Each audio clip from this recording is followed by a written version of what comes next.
afternoon. Welcome to Baltimore Climate Tech session on Energy Star tenant space. My name is Craig Hagelin. I am a program manager with the U.S. Environmental Protection Agency.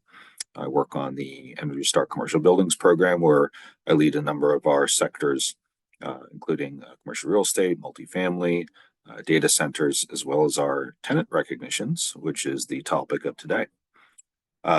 So Energy Star tenant space is a relatively new recognition of ours for leased office spaces. Currently, it's just available for office space, although we are working to hopefully expand that to retail to broaden the applicability. But currently, it's just available for office. Today, my goal is to cover the recognition, give you a little bit of background on the beginnings of it, where it came from, as well as the benefits for both tenants and landlords to collaborate around it. And then finally walk through the criteria, the requirements, the steps that a tenant would need to take to achieve recognition, and some of the resources that we have available to help. So what is Energy Star Tenant Space? It launched in October 2020. It serves a couple of different purposes. One, it's a credible government-backed signal that the tenants can use to signal to others, whether it's their own employees, investors, general public, of their environmental goals. So, you'll see the bottom right, there's the Energy Star label. You saw it on the title slide as well. That has been our hallmark label for a number of years, that we use to designate and signal to the general public, whether it's efficient products, appliances, homes, buildings, or industrial plants. Our Energy Star mark is well recognized, close to 100%. Typically around 93-95% of consumers recognize it. Energy Star tenant space is a little bit different, both in its structure and the recognition you get, but we're still following the same pathways that made Energy Star such a successful brand and recognition. This becomes particularly important as we look at all the companies out there with corporate goals around sustainability or environmental goals, as well as the field of prospective employees who want to work for a company that has a strong green element or a sustainability program. The second thing that Tenant Space offers is it's actually a tool. It's a tool that tenants can use to go through a process and engage in best practices that lead to more efficient office space, whether this is during the fit out or an upgrade of their space. And it really sets tenants up for success through the requirements that are in place to better understand their energy use. So I want to talk briefly about whole building certification, in case people are mostly familiar with that. Energy Star certification, again, is our flagship energy efficiency award for top performing commercial buildings. Performing is the key word there in that certification through Energy Star is performance based. We ask for 12 months of measured whole building energy data. We use an algorithm that calculates the performance of a building and normalizes it, and you achieve a certain score. In the case of our buildings program, it's a 1 to 100 score. If you get a 75 or higher, based on your actual utility usage for 12 years, you get recognized. Tenant space certainly can help support whole building energy efficiency and can help a building reach that higher level of performance. But in itself, it is not a performance-based recognition. It does not require reporting of measured energy data. It just requires certain criteria to be in place, again, to set the space up for success, in addition to some best practices on things like lighting and efficient equipment.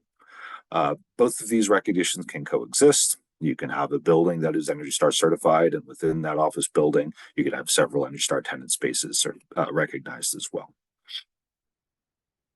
So we talked a little bit about tenant space, the benefits for tenants, and what it means to them.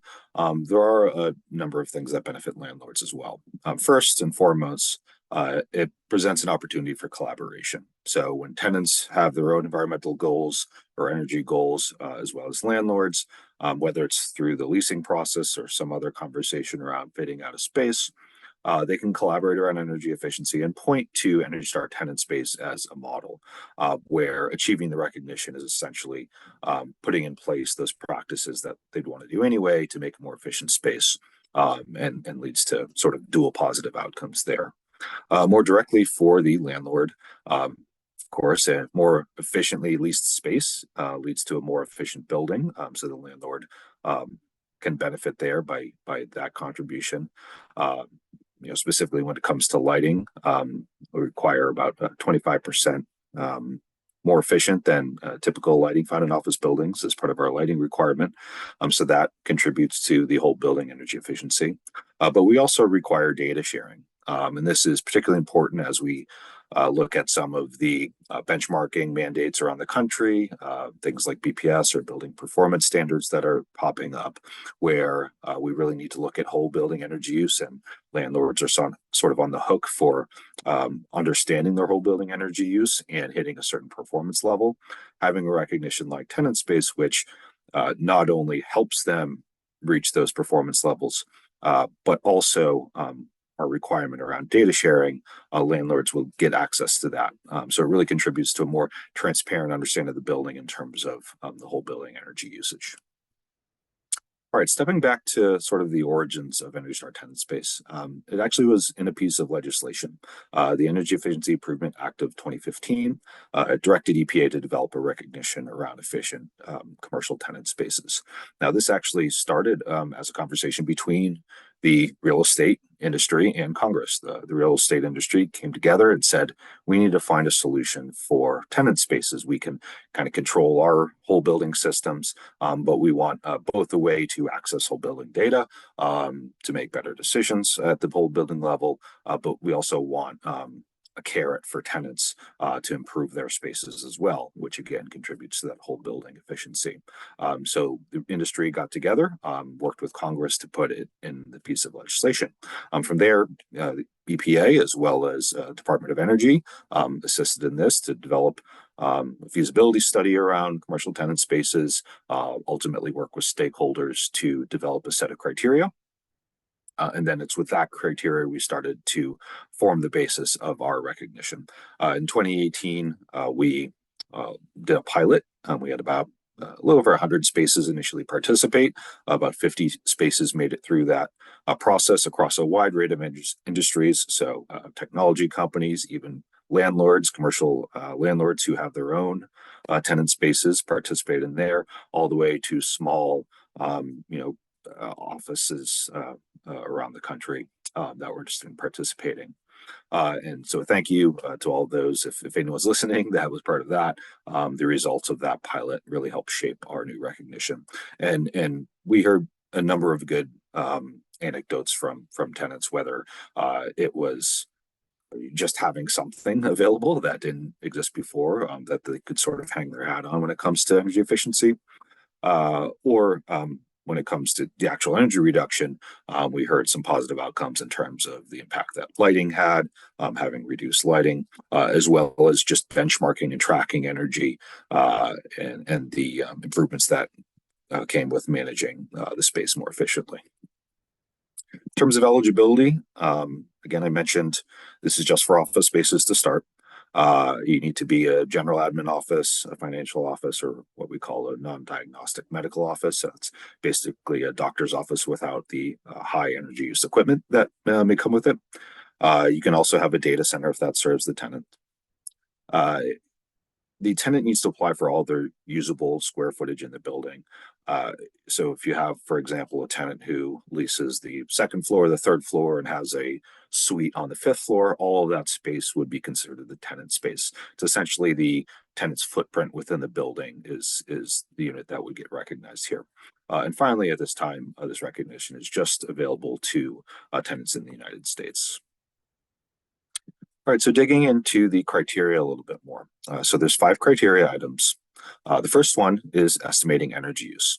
To do this, the tenant will input space characteristics into our free online software platform, Energy Star Portfolio Manager, which I'll talk about in a minute, to create an energy estimate. There's no performance threshold, again, as I mentioned earlier. in contrast to Energy Star, a whole building certification.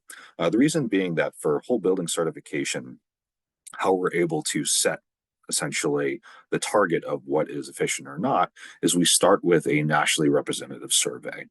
So when we put out a target and say this is above average, this is where we're setting our mark, it's based on the actual building stock. It's based on the top performers. Unfortunately, we don't have that data set for tenants at this time. We probably won't have that for a number of years. In the future, perhaps we will sub out the energy estimate for performance requirement, but that's really the reason why we don't have that now. So in the meantime, as a sort placeholder, we have energy estimation tool where a tenant can understand a little bit better about their energy usage and get a range of performance. And that will also help them make better decisions on their energy use, where they have higher or lower usage across their spaces. The second requirement is to meter. This is certainly the make or break piece that we've experienced for tenants. If you have sub-meters already in place, that's a lot easier, but installing sub-meters, figuring out working with the landlord can be challenging, both in figuring out the right solution there as well as potential costs involved. But we encourage all tenants to look into that. The requirement here, again, is to help with understanding actual performance, and you can't understand that unless you're measuring your energy data. So tenants are required to meter, the energy that they're responsible for in the building. So typically this is lighting and plug load. If a tenant is on a shared HVAC system, as many tenants are in large office buildings, where it's shared across a number of tenants, we do not require separate metering of that. If they happen to have a supplemental HVAC system, whether it's a mini split or our rooftop unit that is just specific for that tenant space, that would need to be metered. The same goes for a data center. If you have a data center that only serves that tenant, needs to be metered. Any shared systems would be exempt from this. Lighting efficiently is the third requirement. So for this, we require tenants to conduct an inventory of their space. They need to input into the tool the lighting fixtures that they have, the wattages, the technology that's being used, the counts of lighting, as well as the controls. So quite a bit of information is needed for the lighting section. But we're essentially doing there is setting a target. So this does lean a little bit more into that performance-based requirement, where we set a target that's about 25% better than code, which is based off a few characteristics of the space, like the size, the operating hours, etc. And then the tenant would need to be at or below that target. Our tool will take all the information that they entered for their lighting inventory, calculate that target from that lighting energy use intensity. They would need to meet that. Most tenants, are meeting this through utilizing LED lighting, highly efficient lighting, or some combination of technologies and control systems. Fourth, we have our efficient product requirement. So for this, instead of specifying individual products, which would be difficult to manage and police and have a tenant get a sense of, we're requiring a procurement policy. So the procurement policy can be either at the site. So if a tenant wants to apply and they have some language in their green lease, for example, about using efficient equipment or Energy Star certified equipment, that could be utilized. We've also had a number of organizations who have gotten a number of their spaces recognized where they have a corporate policy. So they would leverage that document. And we have some resources that help sort of define what's looked for in procurement policy, but a lot of it hinges on Energy Star certified if the products are eligible for certification. Finally, we have sharing data. I mentioned this previously. The tenant will need to agree to share data with the landlord upon request. This is something they attest to at the time of submitting for recognition. So all of this leverages our free online software platform called Energy Star Portfolio Manager. Now, this platform, for those not familiar, is widely used in the real estate industry. It's leveraged by all of the cities and states and counties that have benchmarking platforms as the tool of record, essentially, for submitting your energy data. It's also used by about 250,000 buildings every year to benchmark their energy usage for the organizations.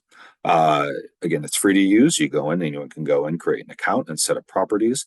You've always been able to create whole buildings or parts of buildings. We didn't change anything new here there. And we're leveraging a lot of the existing functionalities that exist for whole buildings that tenants can use as well. So even though we don't require reporting of actual data, once a tenant goes through the process, in theory, they would have meters in place to track the energy use. They can come back to portfolio manager and start benchmarking their data and understand the metrics around performance, tracking that over time. They can expand if they're interested in looking at things like water usage or waste, recycling, diversion rates, things like that, or their carbon footprint, their greenhouse gas emissions, and establishing goals around that. All of that can be done in Portfolio Manager and leverages the powerful platform that has some analytics in there. So certainly a best practice, even though it's not required for getting recognition, is to utilize the other elements in Portfolio Manager. For the recognition itself, we have a separate module that's built out for tenant space. You create part of an office building and it would automatically become available.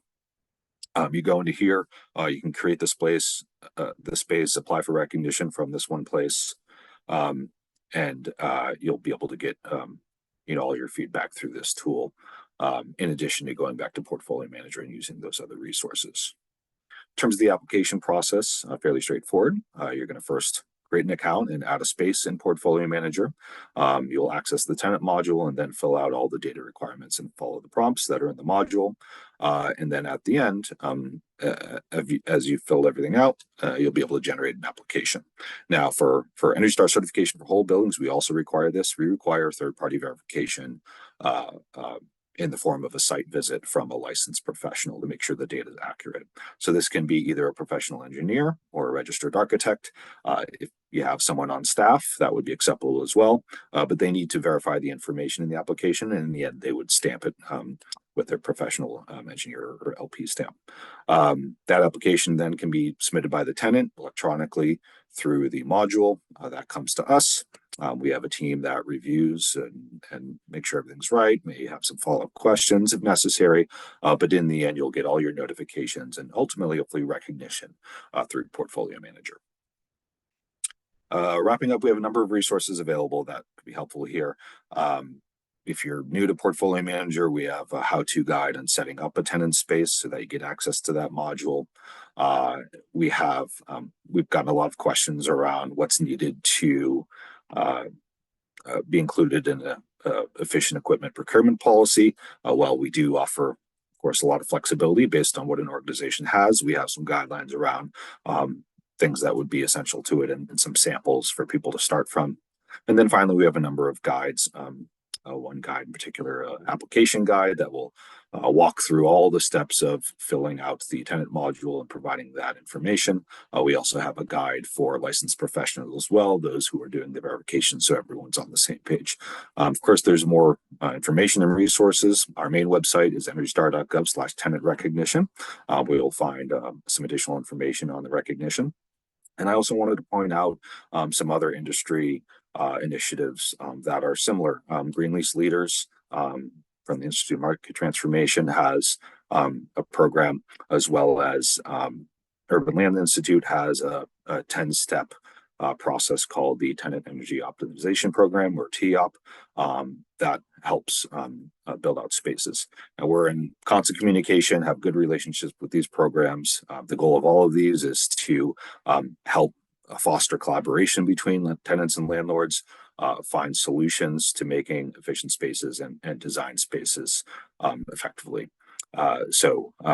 We're pleased to be part of this group that is addressing this pressing need, and we hope that you all check our website out, check out the recognition, in addition to some of these other programs as well. If anyone has any questions, my contact information is there, as well as if you have questions or going through the application process or questions about the criteria you want to apply, we have an email address for our tenant recognition, which is tenantrecognition@epa.gov. With that said, that wraps up my session here. Hope you all enjoyed it. If you have any questions, reach out, and enjoy the rest of the conference. Thanks. Great job, Craig. I appreciate that. Got a few follow-up questions. You may have touched on it, but I just want to clarify. An office tenant that's in a building that's not Energy Star certified can still get Energy Star tenant space recognition. Is that correct? Correct. They're completely distinct recognitions. You don't have to have any relation to any star certification, but if the whole building has that, that's also fine. Got it. Okay. And as you're aware, unfortunately, our industry is the least digitized, declining in productivity, and has a strong resistance to change sometimes. Hmm. Um, I understand. I did some research, and I found that there were actually two office spaces in Maryland that have achieved tenant or Energy Star tenant space recognition Hmm. over the last 6 or 7 years. What would you say is the biggest barrier to adoption? Well, I mean, for starters, to be frank, our program launched in the fall of 2020, which of course was the height or the middle of COVID, where there was a lot of new challenges coming up with office space. We don't need to go in all that, but lease terms, tenants working from home, some shifts like that. So I think in general, we're still sort of figuring out the role that tenants have in office buildings around the country. And a lot has to do with awareness. But I think it's just understanding what's out there. I think awareness that there are programs that exist. Such as Energy Star Tenant Space or those from Urban Land Institute or IMT, that give a lot of free resources that are accessible. So I think one is awareness. I think two is understanding where the opportunities exist. So as a tenant engages in a new lease or looks to fit out their space, making sure that at that time they're starting to consider all of these. Because a lot of times those agreements, especially when you're involving leasing agents and you're trying to get the paperwork done and get things done, some of this stuff can be glossed over, but it really is the best time to take advantage of it. So I think awareness, timing, and then knowing what resources are available to help. Like I said, there are some challenges around there, certainly sub-metering, getting meters in place, making sure your lighting is efficient. There's a knowledge gap there, and there may be some need to troubleshoot those challenges. But I think if you have access to the tools, if you have the information, if you have something like a tenant space or something else where you have a concrete set of steps and end goal that's mutually beneficial to a tenant and landlord, I think it makes it a little bit easier. It's just a matter of getting your ducks in a row to be able to pursue it. Got it. Got it. One final question. So I think you said you originally started out with 100 companies that originally applied, but then in the initial cohort, and then 50 companies that actually received the recognition. Mhm. What would you say are some of the lessons learned between then and now? Yeah, so that was for the pilot, where we were actively monitoring sort of who started and who dropped out. And there was a variety of reasons. It was brand new. I think the biggest challenges were around gathering data. You do need a lot of data points to be able to apply, and metering. And metering was a big challenge, continues to be a big challenge. There's some areas in the country that it's a little bit easier, like New York and Chicago. There's a good chance you already have metering in place. And then there's a number of service and product providers out there now who are specializing in sub-metering and gathering data and analyzing data who they can come to a tenant or a landlord and have be able to assist with the process of either sub-metering or understanding the data requirements here and offering some additional value proposition. So I think there are a number of reasons. I think the results from the pilot were know a lot how to deal with it being a pilot. But there's certainly it's not easy. You need to get things in place. You need to have efficient lighting. You need to build out a procurement policy and then get the metering in place. So there are a number of technically challenging steps, and then just steps where you need to figure out the appropriate way to do it. I think as companies sort of grow and expand their awareness, they're able to address these challenges a little bit differently. Certainly, as technology advances, there's more products on the market that could potentially help, on the metering side, perhaps. But yeah, I think metering was probably the biggest challenge, and then just general tracking of data. As a lot of organizations, they may have good intentions to do this stuff, but they may not be tracking the right things or fully understanding what's required. Awesome. Well, you've this trifecta that we've have for the conference of, Energy Star, yourself, EPA, the Institute for Market Transformation, and ULI are all presenting at this conference. And so it really is, like you said, those three organizations working together that really creates a really tight solution. So definitely appreciate your time, your subject matter expertise, and your thought leadership on the topic. Thank you so much. Thank you for having me. Appreciate it. All right. Have a great day. Too. Bye.